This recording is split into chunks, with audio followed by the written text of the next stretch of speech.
सविष्ट प्राप्तं प्रिय प्राणनाथं परेश पूर्णं सततं नमामि।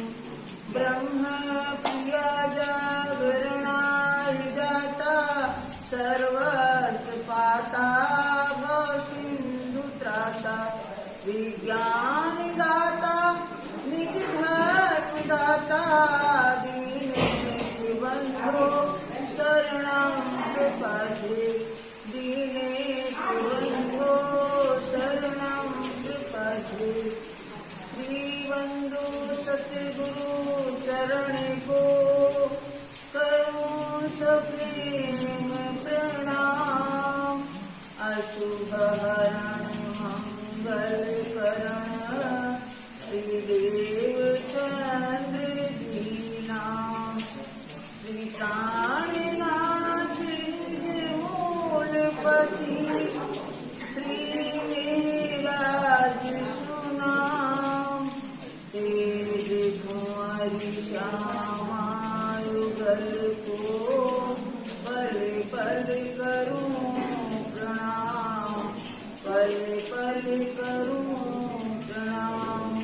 प्रणाम करूं सब साथी को धर चरणों में शीश।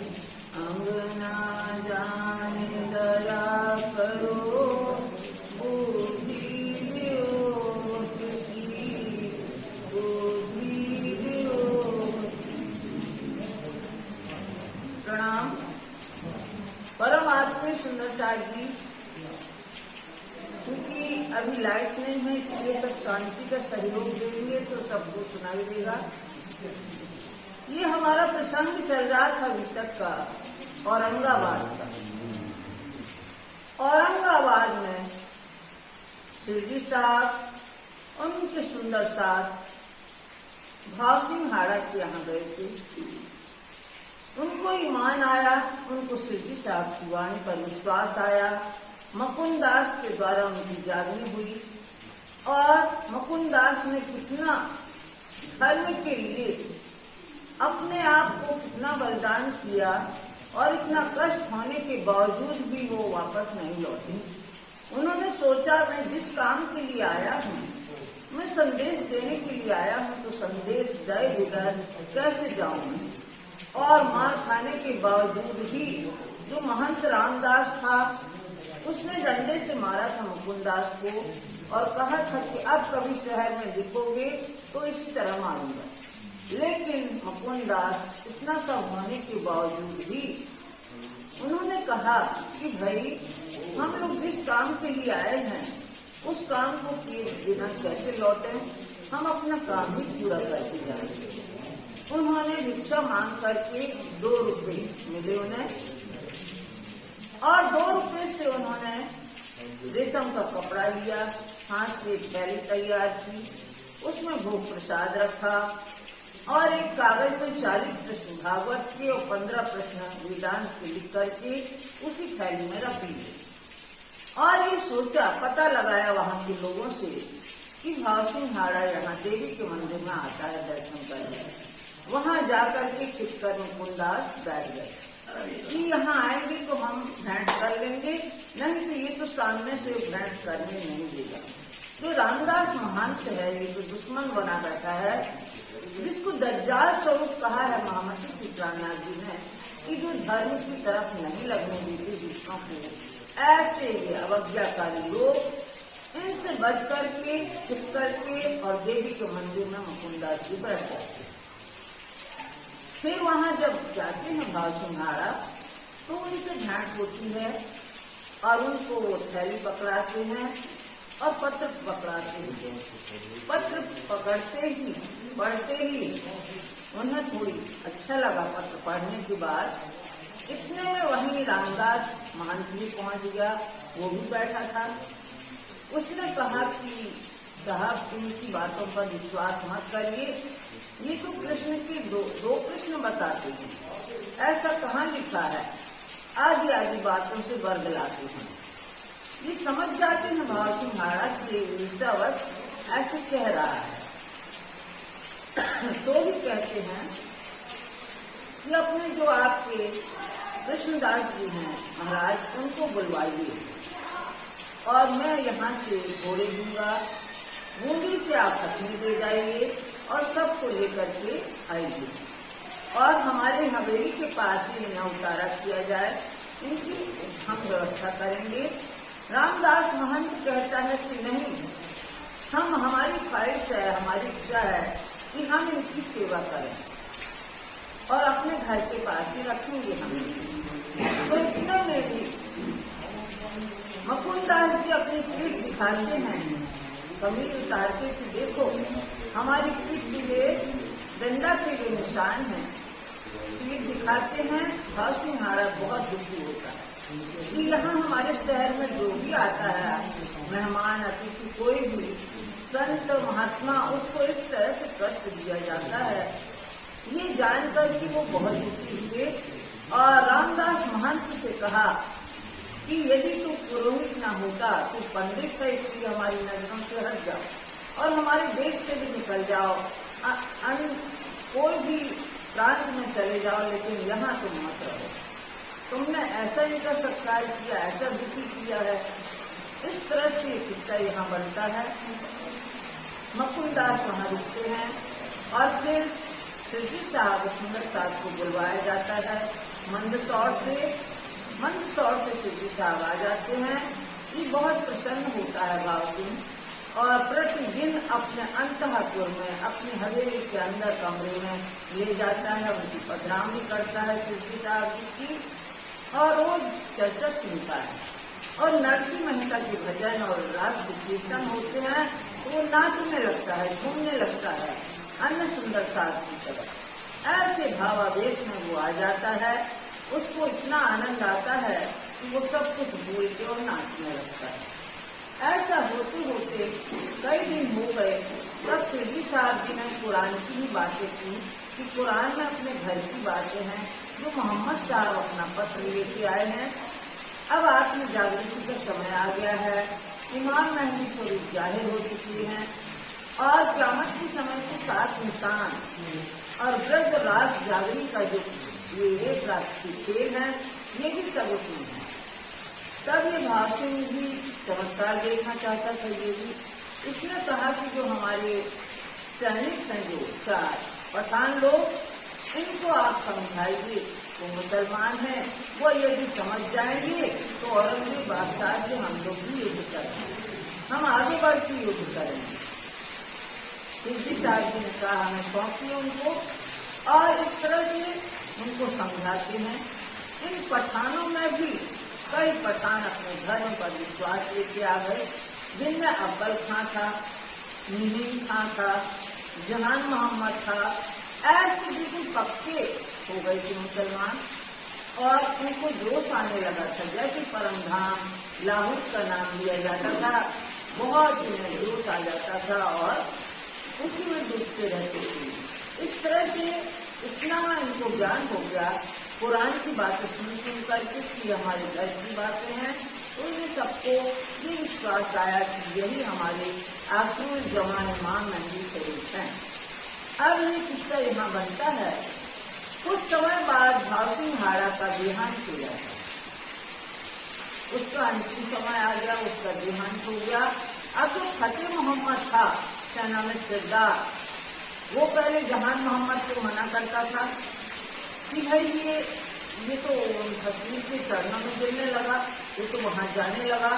अन्य पठानों को भेजा उसको समझाने को, लेकिन उल्टे पठान वहां का परिस्थिति देख करके कि वहां तो सबको जोश आता है, सब लौट जाते हैं पठान।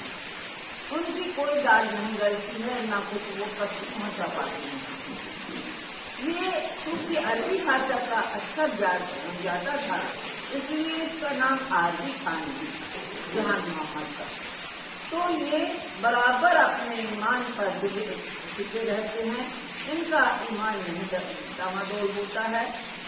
ऐसे यहाँ औरंगाबाद की दिक्कत हम लोगों ने सुनी। अब फतेह मोहम्मद क्या करता है कि जब उसकी बात जहान मोहम्मद नहीं सुनता है, उसने भी सुनी जहान मोहम्मद से सब बातें, उसको भी विश्वास आया, लेकिन वो कहता था कि जब तक औरंगजेब बादशाह ये नहीं मानता था इनको, मतलब इनकी बातों को नहीं ध्यान से सुनता, तब तक हम लोग क्यों जाहिर करें इमाम महदी को। तो वो जहान मोहम्मद कहता है कि तुम्हारा परमात्मा को विश्वास नहीं है, इमाम महदी स्वरूप पर तुम्हारा विश्वास नहीं है, तुम्हारा तो औरंगजेब बादशाह को विश्वास है। ऐसे दोनों में बहस होती है। तब से ये ठान लेता है फतेह मोहम्मद कि इन बैरागियों को तो अब हमें कैद में डाल देना है और इनके जो साथी हैं उनको भी कैद में डाल लेना है। खूब घूमते हैं सैनिक, लेकिन उन्हें नहीं मिलते, कुछ भी कार नहीं मिलते, न कोई सुंदर कार मिलता।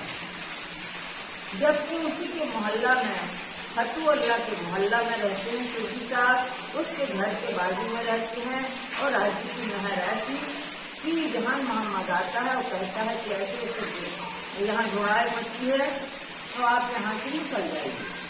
तो वहाँ से सब साथ निकलते हैं। चौधरी साहब भड़कल दरवाजे से निकल करके 7 कोस जब निकल जाते हैं, तब भाव सिंह हाड़ा की औरंगाबाद में प्रातः काल होता है। इस तरह उनके हाथ में नहीं आते हैं। अब आगे का प्रस्थान सुनेंगे। अब तुम सुनो साथ जी।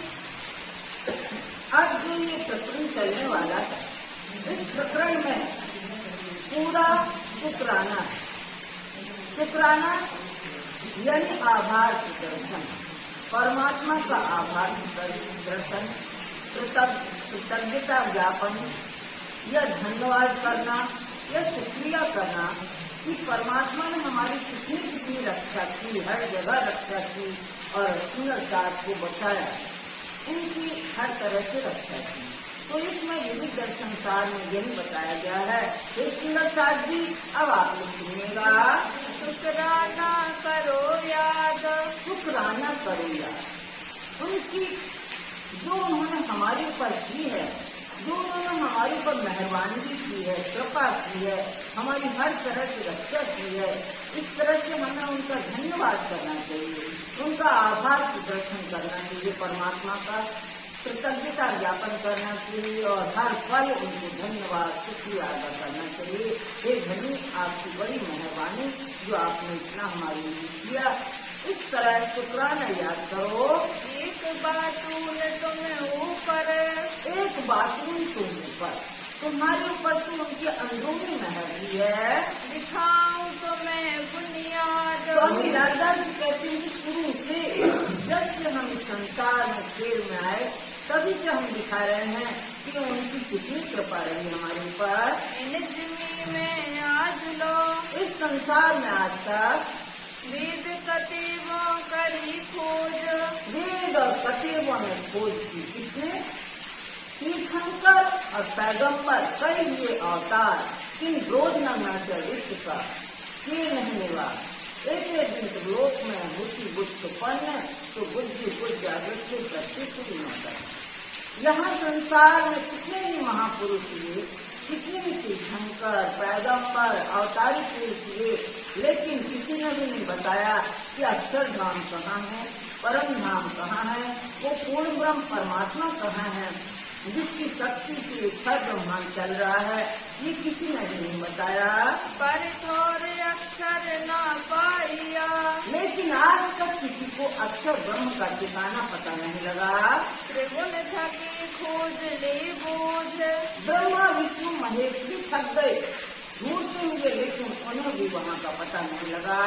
और जो कोई खोजत, और जो कोई भी खोजा, तो जितने भी महापुरुष बड़े बड़े ऋषि मुनि तीर्थंकर सब ने खोजा, लेकिन किसी को, यहाँ तक कि वेदों ने जिसको नेति नेति करके कहा गया है, लेकिन के सुकन, और उनकी सुकन यानी कि किसी ने भी वहाँ का ज्ञान लेकर के अटकल से अनुमान से सब अपने मन से बताते हैं, लेकिन वहाँ का ज्ञान नहीं पाया।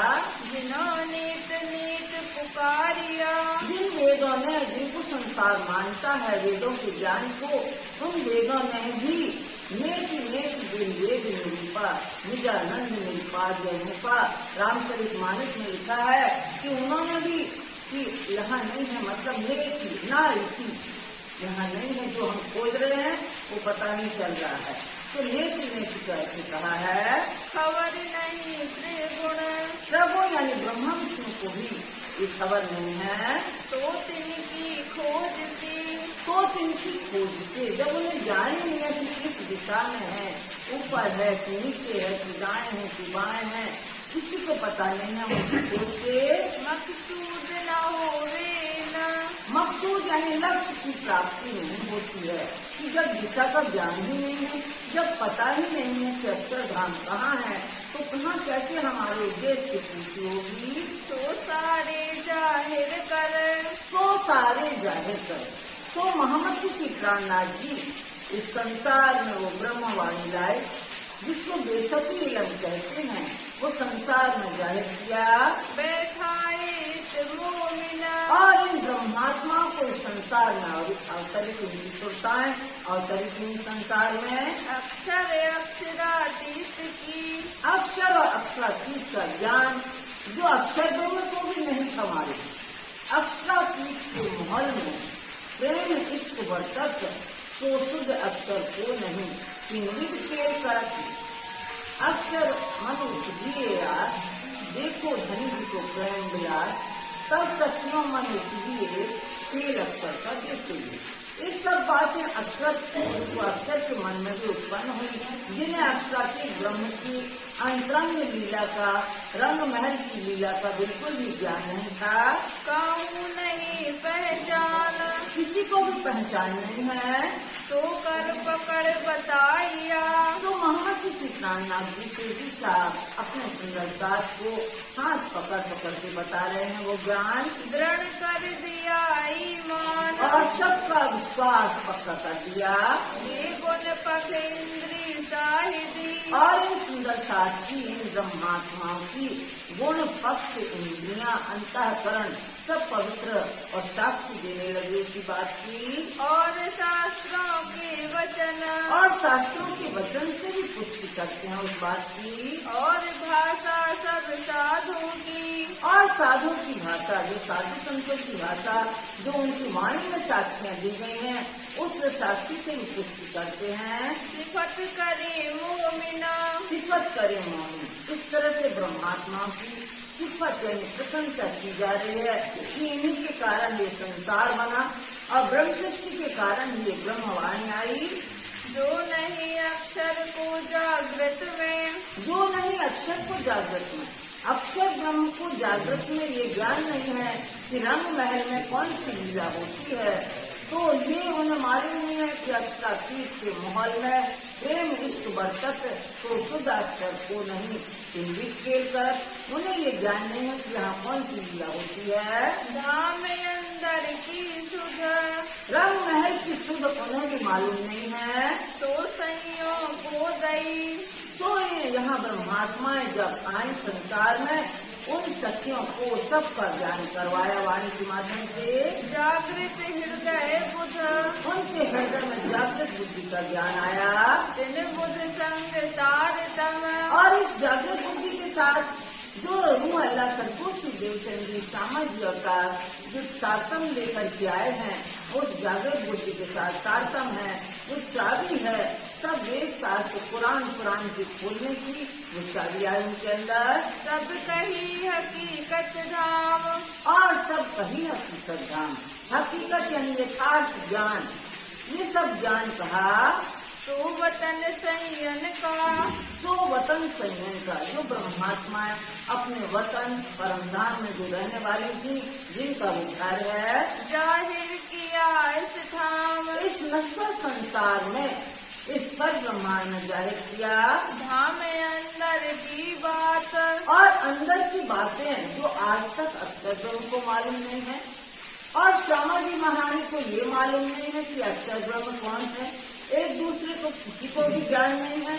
जब राज्य के ही अंग है ये, राज्य के 7 अंग अक्षर ब्रह्म है, राज्य के आनंद अंग श्यामा जी हैं, दोनों को एक दूसरे के बारे में पता नहीं है। वो संसार के जीवों को ये ज्ञान पता चला। समूल स्वरूप विहार, सब मूल स्वरूप विहार किया, आत्म अक्षर जो धन धाम ये विहार किया।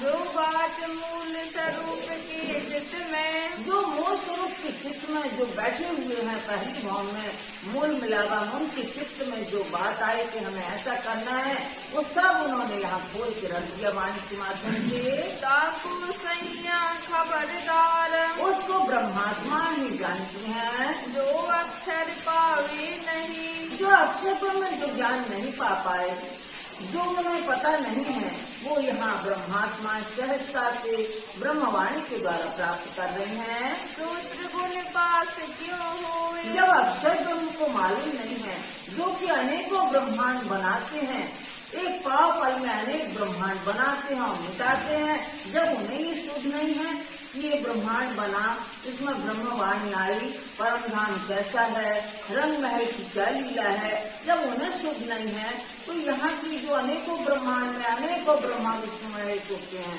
उन्हें कैसे ज्ञान होगा। तो सुपन के जीवों को, सो चुपन के जीवों को, सपने के संसार की इंद्रिय सृष्टियों को भी वो ज्ञान हो गया। वो ज्ञान सुनने पढ़ने को मिल रहा है। तब ठोर बताया सूर्य, महामती श्री प्राणनाथ जी ने सब स्थान बताए, चप्पे चप्पे का वर्णन परिक्रमा ग्रंथ में किया है।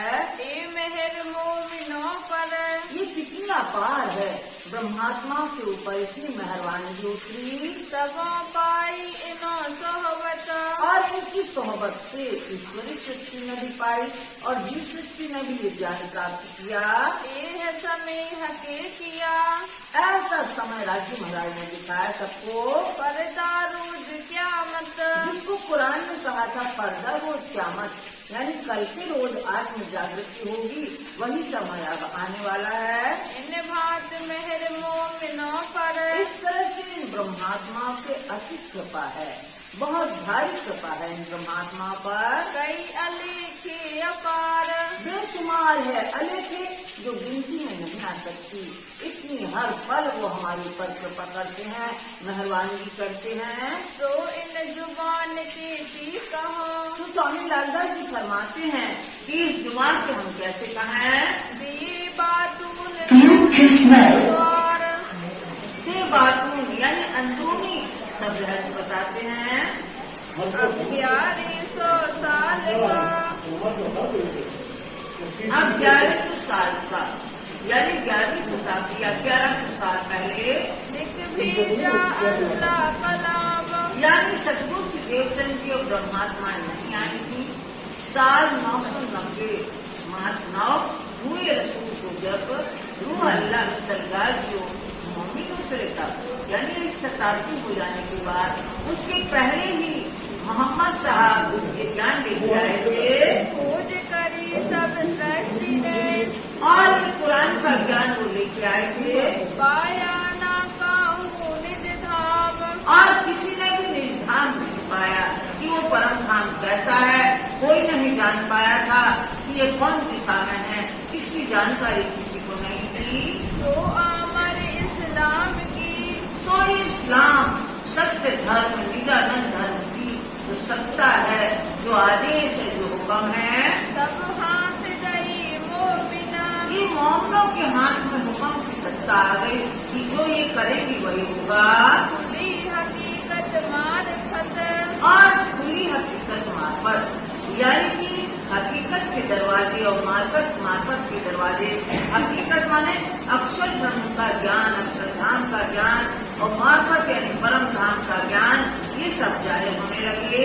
सब तले इनकी इजन, और ब्रह्मात्माओं के आदेश के नीचे ही सब ये ज्ञान प्राप्त कर रहे हैं। तो आईन हुक्म तले, और जो आए हुक्म तले मोहम्मद श्री प्राणनाथ जी कहते हैं, ये उनके हुक्म के नीचे, इस ब्रह्मवाणी के हुक्म के नीचे जो आते हैं, तो आई भी इस्लाम, सो समझ लो जिनको श्रद्धा विश्वास हो गया, जिनको विश्वास होने लगा, वही इस धर्म में आए।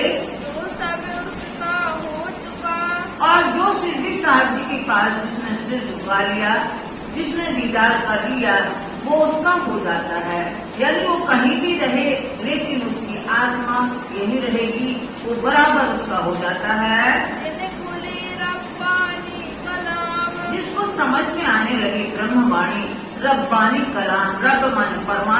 कलाम माने वचन, यानी कि जो कुरान शरीफ आई है वही परमात्मा के वचन है, जो 90,000 हरफ में कहा था राजी महाराज ने, और वो यहाँ स्पष्ट होने लगे। ये तो हमने आपको बातों की बताई, अंदरूनी बातें बताई। महर है ऊपर रूहन, महर है ऊपर रूहन, ये ब्रह्मात्मा के ऊपर अपार कृपा है, और ऊपर महर वजूद के, और उनके शरीर से जिस उत्तम जीवों पर ब्रह्मात्मा की शुद्धता आई है, इन उत्तम जीवों पर उन्हें कितनी कृपा की है।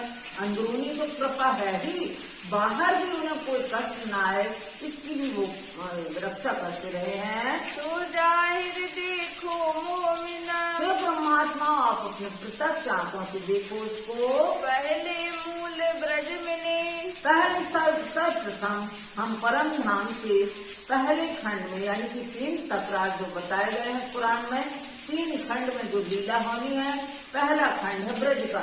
ब्रज मंडल में 100 अवतरित हुई, और वहाँ राजी महाराज भी आए। कैसे आए? आत्म अक्षर जो धूमधाम, क्योंकि अक्षर ब्रह्म को भी वहाँ की लीला देखनी थी परम धाम की, और सखियों को अक्षर ब्रह्म का खेल देखना था, तो दोनों खेल देखने वाले हैं, इसलिए आत्म अक्षर जो धूमधाम और ब्रह्मात्मा की शुद्धता आ गई गोपियों के रूप में।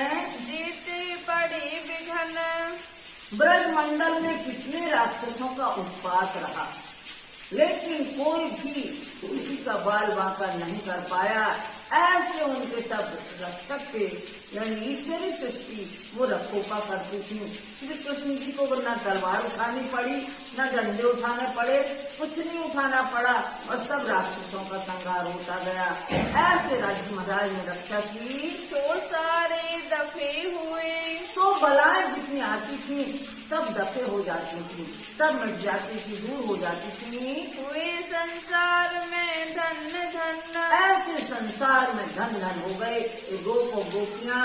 आज लो ब्रह्मांड में, आज तक इस ब्रह्मांड में ब्रज की गोपियों का नाम लिया जाता है। सब बंदे ब्रज रेन, ब्रज की रेणु की, वहाँ की जो धूल है ब्रज की, उस धूल को सिर पे लगाने के लिए सब बंदों की ये रहती है इच्छा कि ब्रज की भूमि की हम धूल अपने सिर पे चढ़ा लें। पावत नहीं ब्रह्मादिक, ब्रह्मा विष्णु महेश भी ब्रज की रेणु के लिए तरसते हैं।